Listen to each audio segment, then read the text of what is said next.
Power star Pawan Singh को लाए थे लाइव, आगे क्या कहते हैं कि आज 7वीं है, 7वीं के बाद हर हर गंगे मूवी दबा के देखिएगा, ढेर सारा प्यार दीजिएगा। तो पावर स्टार पवन सिंह देख रहे हैं ना सामने वाले को, हर सिनेमा घरों में जा के अपना मूवी का प्रमोशन कर रहे हैं। तो सिनेमा घरवा हाउसफुल नहीं चलेगा तो आपका चलेगा जी।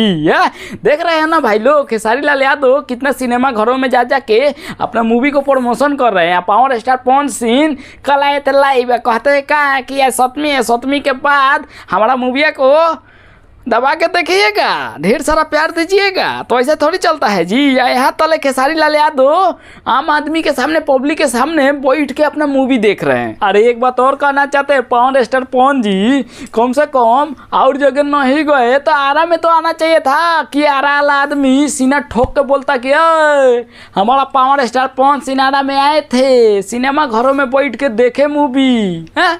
कम से कम इतना तो करना चाहिए। देख रहे हैं छपरा वाला कैसा सीना ठोक के बोल रहा है लोग कि हमारा खेसारी लाल यादव आए थे छपरा में। छपरा में तो छोड़िए कितना जगह गए थे वो, कम से कम आपको आरा में तो आना चाहिए था।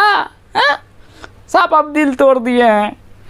तो भाई लोग, आप लोग अगर पावर स्टार पवन सिंह का फैन है तो जरूर लाइक सब्सक्राइब कीजिएगा। हम मिलते हैं अगले वीडियो में, तब तक ले गुड बाय। दिल तोड़ दिए हैं खेसारी लाल यादव ने, बोले पावर स्टार पवन सिंह दिल पे ना ले, नहीं पावर स्टार पवन सिंह।